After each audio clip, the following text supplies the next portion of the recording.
कार्यक्रम सञ्चालकज्यू, आज यो दोस्रो मौका मिलेको छ। श्रम संस्कृति पार्टी खोटाङ काठमाडौँ सम्पर्क समितिले आज हामीले एउटा विजय प्राप्त गरिसके पछाडि शुभकामना आदान प्रदान कार्यक्रम राख्नु भएको छ। यो कार्यक्रमको अध्यक्षता गरिरहनु भएको आदरणीय अध्यक्ष नवराज राईज्यू, प्रमुख अतिथिज्यू, विशिष्ट अतिथिज्यूहरू र यहाँ मिडियाकर्मी साथीहरू पनि आउनु भएको छ र विभिन्न पेसा व्यवसायबाट सम्बद्ध आबद्ध भएर यस कार्यक्रममा पाल्नुहुने सम्पूर्ण श्रमदाता पार्टीका जिम्मेवार साथीभाइहरूमा स्वीकार्नुहोस् श्रमी अभिवादन। मैले माघको 24 गते यो श्रम संस्कृति पार्टी हाम्रो काठमाडौँ सम्पर्क समितिले गरेको कार्यक्रममा आएर मैले तपाईहरुलाई भनेको थिएँ, हामीले आइएनजी र म चुनावी अभियानको कार्यक्रम केही जिल्लाभरि घुमेर आइसके पछाडि तपाईहरुलाई मैले भनेको थिएँ, हामीले हाम्रो जित भइसकेको छ र यो जितको बिगो फुट्नलाई यो ठाउँमा आएको हो भनेर मैले भनेको थिएँ।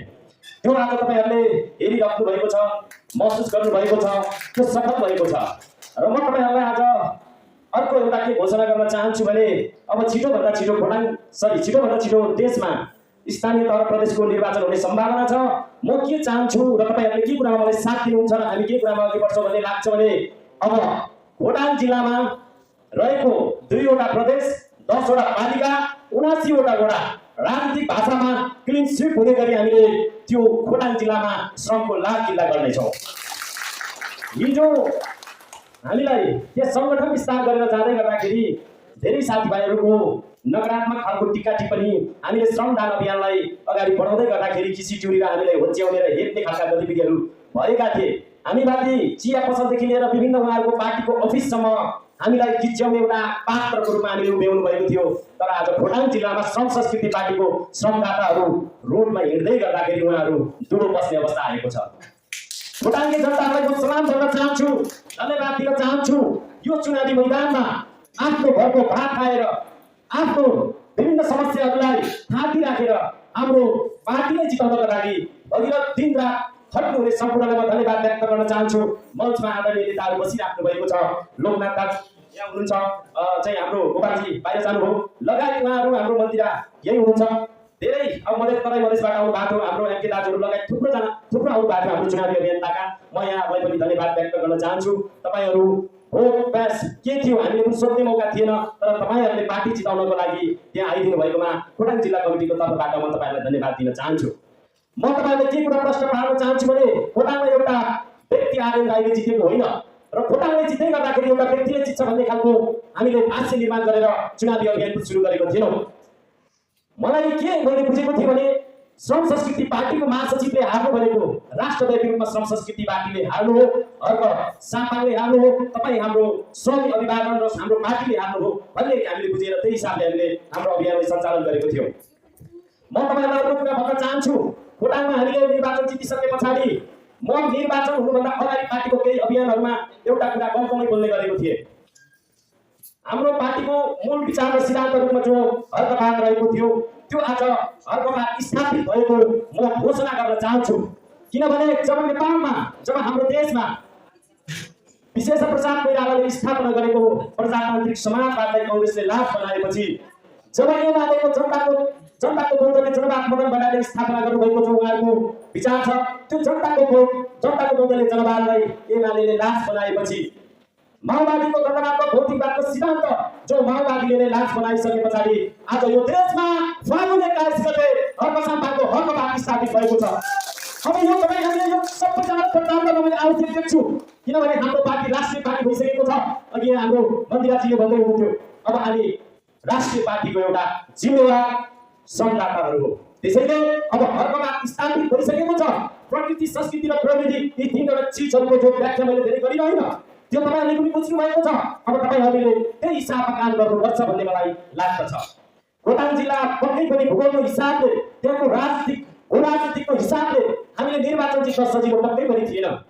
हाम्रो साथीभाइहरू जो हाम्रो पार्टी अफिस मात्रै रातको 12 बजीसम्म पार्टी अफिस खुल्ला हुन्थ्यो। पार्टी सचिवज्यू धन्यवाद मन्सुङजीले म सम्झिन चाहन्छु, हाम्रो साथीहरू थुप्रो हुनुहुन्छ है। पार्टी सचिवज्यूले चाहिँ अफिसमा बसेर जो मोनिटरिङ गरिरहनु भयो। हामी 10 वटा पालिका, तपाईको हाम्रो उत्तरी बेलदेखि दक्षिणी बेल बाहेकमा जानलाई मात्रै 8 देखि 10 घण्टा लाग्छ। हाम्रो खोटाङ जिल्लाको स्थिति के भन्नुहुन्छ भने हाम्रो मध्य पहाडी लोकमार्गदेखि 1 किलोमिटर पनि भित्र चाहिँ कालो पत्रे गरेको स्थिति छैन। हामी त्यस्तो अवस्थामा कसरी त्यो चाहिँ हाम्रो नयाँ पार्टी, हाम्रो राजनीतिक क्याम्पेनहरुलाई चाहिँ सक्सेस बनाउन सक्यौं। कसरी हामी सफल भयौँ तपाईँहरूले त्यो मननै गर्दै मात्र पुग्छ र तपाईँहरू फेरि गाउँमा आएर थप्नु भएको छ। अभिनव सर यहाँ हुनुहुन्छ, उहाँले चाहिँ सामाजिक सञ्जालबाट निकै ठुलो अभियान चलाउनु भयो। हामीले नचिनेको हामीसँग व्यक्तिगत परिचय नभएको साथीभाइहरू राखिदिनु भयो, म उहाँहरूलाई पनि धन्यवाद दिन चाहन्छु। र मैले साङ्गठनिक अवस्था तपाईँहरूलाई थोरै भन्दै गर्दै गर्दाखेरि हाम्रो पार्टीको स्थिति अहिले के छ भन्नुहुन्छ भने 10 वटा पालिकामा 10 वटा पालिका कमिटी निर्माण भइसकेको छ। 72 वटा 79 मा 72 वटा वडा कमिटी भइसकेको छ र थप वडाहरूमा पनि हाम्रो चाहिँ सबैजना साथीभाइ हुनुहुन्छ, उहाँलाई कमिटेड गर्न मात्र बाँकी रहेको कुरा म जानकारी गराउन चाहन्छु। हाम्रो कोटामा 136 वटा मतदान स्थल र 195 वटा मतदान केन्द्र, ती सम्पूर्ण मतदान स्थल र मतदान केन्द्रमा हाम्रो प्रतिनिधिहरू रहनु भएको थियो। हामीले कसरी काम गरेको थियौँ भन्ने कुरा तपाईहरुले बुझ्न सक्नुहुन्छ। यो निर्वाचनको दौरानमा मैले 2 वटा 3 वटा चाहिँ मेरो व्यक्तिगत जीवनमा दुःखद घटनाहरू पनि खेप्नु पर्यो, तर मेरो जिम्मेवारी के थियो भने पार्टीको एउटा चाहिँ जिल्लाको कमान्डरको जिम्मेवारी जो हाम्रो पार्टी जिताउनको लागि तपाईहरुले चाहिँ एउटा छलफल हाम्रो बसिसके पछाडि मलाई दिनुभएको थियो। त्यो जिम्मेवारीले यी मेरो दुःखहरूलाई पनि मैले टारेर हिँडेको परिस्थिति थियो। जबकि हाम्रो माघ 24 गतेको दिन हाम्रो सम्पर्क मञ्चको कार्यक्रम सिद्धिन म पुलिस सक्ने बित्तिकै वीर हस्पिटलमा मेरो भान्जा चाहिँ बित्यो। त्यस पछाडि म वीर हस्पिटल गएँ, पछि पोस्टमार्टम गर्नुपर्ने परिस्थिति भयो। त्यो टिचिङ हस्पिटलभित्र एउटा लास बोकेर म चाहिँ एउटा निर्वाचनमा चाहिँ एउटा कार्यक्रममा हिँडिरहेको एउटा कमान्डर त्यो टिचिङ हस्पिटलको लास घरतिर 4 दिनसम्म डुलिरहँदाखेरि मेरो मानसिक अवस्था यति कमजोर भएको थियो, त्यो मलाई मात्र थाहा छ है। त्यस पछाडि म सम्हालिसके पछाडि हामी जिल्ला गयौँ। त्यो बीचमा अलिकति हाम्रो चुनावी प्रचार प्रसारको अलिक कम भएको मलाई पनि स्वयं महसुस भयो, अरू साथीभाइहरूले पनि भन्नुभयो। त्यस पछाडि जिल्ला गइसके पछाडि हामीले कार्यक्रमहरू त हाम्रो निरन्तर भइरहेको थियो। आरएनजीलाई लिएर फेरि म चाहिँ हाम्रो खोटाङको 2 वटा नगरहरू हलेसी र चाहिँ दिगबन्द्रपाको मजुवागढी नगरपालिका जहाँ चाहिँ 34,000 र 22,000 मतदाताहरू हुनुहुन्छ, हाम्रो फोकस त्यतैभित्र रह्यो, विशेष गरी कार्यक्रमहरू। त्यस पछाडि आरएनजीहरूको कार्यक्रमलाई माथिल्लो बेल्ट भन्छ, तल्लो बेल्ट र माथिल्लो बेल्टमा कार्यक्रम सेट गरेर म तल्लो बेल्ट गरेँ गयो। त्यस बेला हामीलाई जनता समाजवादी पार्टीको जिल्ला कमिटीले हामीलाई सम्मानित हुने र चाहिँ समानुपातिक उम्मेदवारले हामीले सहयोग गर्ने भन्ने प्रस्ताव मसँग मात्रै छलफल बस्ने भन्ने भइसकेपछि म आरएनजीहरूलाई छोडेर लक्ष्मी बोल अभियानमा गएको। 4 घण्टाको बाटो रातारात आउँदाखेरि मेरो एक्सिडेन्ट भयो। हेर्नुहोस्, त्यो मेरो भाग्य त थिएछ। एक्सिडेन्ट भयो। एक्सिडेन्ट हुँदाखेरि मसँग बाइकमा ठोकिने साथी हाम्रो नेकपा एमालेको सुभाषजीको म स्वास्थ्य लाभको कामना गर्छु। सुभाष अब साथीभाइ नै हो, सुभाषजीसँग म ठोकेँ। सुभाषजीको चाहिँ यता फेरि उहाँ ट्रमामा प्रकाशजीहरूले सहयोग गरिदिनु भयो है, राजनजी यही हुनुहुन्छ। त्यो परिस्थिति पनि भोग्यो। हेर्नुहोस्, अनि त्यस पछाडि हामी निरन्तर चुनावी अभियानमा लाग्यौँ। आज एउटा सफलता हात पारेको छौँ। अब मैले के महसुस गरेको छु भने खोटाङको जनताको अभिभावक हो हामी। म यो मञ्चबाट सम्पूर्ण खोटाङको राजनीतिक दलहरू जो 15 जना हामीसँग प्रतिस्पर्धामा हुनुहुन्थ्यो उहाँहरूलाई पनि म के सम्बोधन गर्न चाहन्छु भने खोटाङको विकासको लागि तपाईहरुको पनि हामी जति जिम्मेवार छौँ, तपाईहरुको त्यति जिम्मेवार हुनुहुन्छ। तपाईहरुले पनि खोटाङको जनताको विश्वास गरेर मत दिनु भएको छ। हामीलाई मात्र होइन, केही हजार मत तपाईको हामीले पनि आयो होला, तर तपाईले पनि ती मतहरू आएको छ। तपाई हामी सहकार्य गरेर अगाडि बढ्नुपर्छ भनेर म तपाईहरुलाई आह्वान गर्न चाहन्छु यो मञ्चबाट।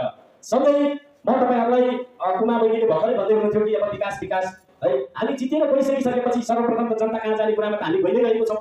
अर्को कुरा भनेको यो नेपालकै यो देशकै गोबरको योजना टुप्पोसी हाइड्रो पार्क 670 मेगावाटको जो हाम्रो खोटाङतर्फ चाहिँ बढी प्रभावित र बढी चाहिँ भूगोल रहने भूगोल कोमटे जो एउटा चाहिँ त्यो टुप्पोसी हाइड्रो पार्क छ, त्यो टुप्पोसी हाइड्रो पार्कको सन्दर्भमा हामी गएर छलफल गरिसकेको छौँ। अब फोक्सिङटारको फुलको चाहिँ पीडा छ, ती फोक्सिङटारको फुलको सन्दर्भमा मान्यज्यू मेरो लगायत टिमको साथीभाइहरूसँग छलफल भइरहेको छ। तपाईहरु खोटाङको जनतालाई म धन्यवाद व्यक्त गर्दै के कुरामा ढुक्क रहनुहोस् भने तपाईहरुले हामी जस्तो युवालाई विश्वास गर्नुभएको छ। तपाईहरुको विश्वास ढल्न नदिने गरी हामीले काम गर्दैछौँ। किनभने हामीले तपाईहरुको परिवर्तन खोजेर हामीलाई चाहिँ निर्वाचित गराउनु भएको छ। तपाईहरुको विश्वास हामीले ढाल्नुहुन्न भन्ने कुरा हामीले बुझेको छौँ। त्यसैले गर्दाखेरि हामी अब प्रत्येक जिल्ला फर्किसके पछाडि अब यो 14-15 गते भित्रमा हामी जिल्ला फर्किन्छौँ। जिल्ला फर्किसके पछाडि अहिले पनि मैले उहाँलाई निर्देशन गरेको छु हाम्रो 10 वटा पालिकाको साथीभाइहरूलाई हाम्रो अलिकति चाहिँ ठुलो योजनाहरूमा जहाँ चाहिँ अब अलिकति काम ढिला सृष्टि भइरहेको छ, त्यहाँ करप्सन भइरहेको छ, त्यहाँ चाहिँ जनतालाई दुःख दिने कामहरू भइरहेको छ, त्यसको लगत सङ्कलन गरेर हामी सिडिओ डिएसपी सबैजना बसेर एउटा चाहिँ विभिन्न राजनीतिक दलको साथीभाइहरूसँग चाहिँ सर्वदलीय सर्वपक्षीय छलफल गरेर चाहिँ हामी यो खोटाङको चाहिँ विकासको लागि सहकार्य गर्नेछौँ। तपाईहरुलाई म स्मरण गर्न चाहन्छु, म अहिले भर्खरै यहाँ बसिरहँदाखेरि मलाई साथीहरूले फोटोहरू पठाइराख्नु भएको छ। खोटाङमा चाहिँ अहिले यो हावाहुरीले निकै प्रभावित गरेको छ। अब हाम्रो चाहिँ उहाँ हलेसीको साथीभाइहरू यही हुनुहुन्छ। हलेसीको 2 वटा 3 वटा घरहरू अहिले हामीले श्रमदानबाट पुनर्निर्माण गरिरहेको छौँ। त्यस पछाडि 12 पोखरी दक्षिण फेरि 12 पोखरीमा हिजो मात्रै हामीले एउटा घर सम्पन्न गरेर त्यो छानो उडाएको थियो, त्यो घर सम्पन्न गरेर बुझाएको छौँ। आज हाम्रो नगरपालिकामा खोटाङको चाहिँ हाम्रो श्रमदाताहरूले चाहिँ त्यहाँनिर कमलबहादुर पटवालजीको घर पुनर्निर्माण गर्दै हुनुहुन्छ। पानी परिरहेको छ, चाहिँ बस्नलाई चाहिँ के होला भन्दाखेरि घरमा छानाको स्थिति छैन। त्यसैले गर्दाखेरि हामीले निरन्तर रूपमा हाम्रो अभियानलाई अगाडि बढाइरहेको छौँ। अब म सम्पूर्ण साथीभाइहरू जो यो कार्यक्रमको हलमा उपस्थित हुनुभएको छ तपाईहरुलाई आह्वान गर्न चाहन्छु। अब निर्वाचन भनेको जिल्लामा बस्ने साथीभाइहरूले मात्रै बलबुतले जितिएको होइन। यो तपाईहरुको बलबुतामा जितिएको हो। हामी त एउटा टेलिभिजन के एउटा भन्दाखेरि कोअर्डिनेटरको भूमिकामा मात्र थियौं। यो चाहिँ हाम्रो जिम्मेवारी अनुसारको भूमिका मात्र निभाएको हो। तपाईहरुले प्रत्येक आफ्नो गाउँ बस्ती घरमा आफन्त नातागोतामा फोन गर्नु भएको छ, उहाँहरुले बुझाउनु भएको छ। तपाईहरुलाई पनि धन्यवाद दिन चाहन्छु। अब यो स्थानीय तहमा मैले अब घोषणा गरिहाले है, मेरो चाहिँ अब अलिकति च्यालेन्जले बढी एक्सेप्ट गर्ने बानी छ है। त्यसैले गर्दाखेरि अब घोषणा गरिहालिएको छ। अब तपाई हामीले है जसरी पनि खोटाङ जिल्लामा यो प्रदेश र स्थानीय तहमा जित निकाल्नु पर्छ। र मैले भने के रहन्छ भने खोटाङ जिल्लामा यो भन्दा अगाडि विशाल दाइ हुनुहुन्थ्यो, पासन दाजु हुनुहुन्थ्यो। पासन र विशालको ठाउँमा रिफ्लेक्स आर्यनलाई मात्र होइन, तर आर्यनलाई आइसके पछाडि चाहिँ खोटाङ जिल्लामा के हो त? र भोलिको दिनमा प्रदेशमा चाहिँ दुईजना माननीयज्यू हुनुहुन्छ, उहाँहरूको ठाउँमा कुनै एउटा नयाँ रानेको ठाउँमा स्याले ल्याउनु मात्र हाम्रो उद्देश्य हुँदैन। हामी निर्वाचन नगरौँ र भोलि स्थानीय तहको सन्दर्भमा पनि त्यो मेयर र गाउँपालिका अध्यक्ष र वडा अध्यक्ष जो हुनुहुन्छ उहाँहरूको ठाउँमा हामीले फेरि मैले भने रानेको ठाउँमा स्याले ल्याउनु मात्र होइन, खोटाङको भूगोल, खोटाङको चाहिँ जनजीवन, खोटाङको प्राकृतिक संस्कृतिको त्यहाँको सामाजिक हरेक अवस्थालाई बुझेर तपाईँ हामीले काम गर्नुपर्छ। त्यसैले तपाईहरुले म के आह्वान गर्न चाहन्छु भने तपाईँ हामी एकजुट भयौँ भने त्यो सम्भव छ र त्यो हामी गर्न सक्छौँ। यो हामीले प्रमाणित गरिसकेको छौँ र अहिले मैले यसो हेरिरहेको छु हाम्रो पार्टीको साथीभाइहरूको निकै मनोबल बढेको छ खोटाङ जिल्लामा मात्र होइन देशव्यापी रूपमा बढेको छ। र यो खोटाङको साथीभाइ अलिक बढी हुनुभएको म तपाईँहरूलाई के एउटा बोध गराउन चाहन्छु भने मैले ध्यानमा पनि भनेर आएको छु। अब खोटाङ जिल्लाको जिम्मेवारी, खोटाङ जिल्लाको श्रमदाताको जिम्मेवारी जिल्लाभित्र मात्र सीमित छैन साथीहरू, जिल्लाभित्र मात्र सीमित छैन। तपाईहरुले जिल्लामा गरेको जो कामहरू छ त्यो काम चाहिँ राष्ट्रव्यापी रूपमा अगाडि बढाएर सम्पूर्ण देशलाई श्रममय बनाउन, देशलाई श्रम संस्कृति बनाउनलाई हामी उदाहरणको रूपमा उभिएर काम गर्नुपर्ने हाम्रो जिम्मेवारी छ, हो कि हैन? त्यसैले म थोरै अब यो कार्यक्रममा हाम्रो केन्द्रीय नेताहरू हुनुहुन्छ र उहाँहरूलाई पनि म एउटा सुझाव दिन चाहन्छु। कान खोलेर सुन्नु होला हाम्रो केन्द्रीय नेताजीहरू। अब श्रम संस्कृति पार्टी केन्द्रका कोही व्यक्तिहरूको मात्रै श्रम संस्कृति पार्टी रहेन। म केन्द्रीय अध्यक्षज्यू यहाँ भयो भने यो कुरा बोल्छु है, मैले चाहिँ उहाँको भेटेर पनि बोल्छु। अब श्रम संस्कृति पार्टी भनेको ती तमाम पिछडी परेको नेपालीहरूको हैन, ती गरिबहरूको, ती श्रमजीवीहरूको र ती चाहिँ अब सम्पूर्ण नेपालीहरू जो चाहिँ माटोलाई माया गर्छ उसको पार्टी हो। केन्द्रमा धेरै रवैया गरिरहेको पनि म देख्छु। सबैजना जिम्मेवार हुन जरुरत छ, नत्र भने भोलि ती अवैधहरू आफ्नो पार्टीको अधिकार खोजेर केन्द्रमा आउँदै गर्दाखेरि सम्हाल्ने परिस्थिति नरहला भन्दै मेरो भनाइ यही टुङ्ग्याउन चाहन्छु। धन्यवाद।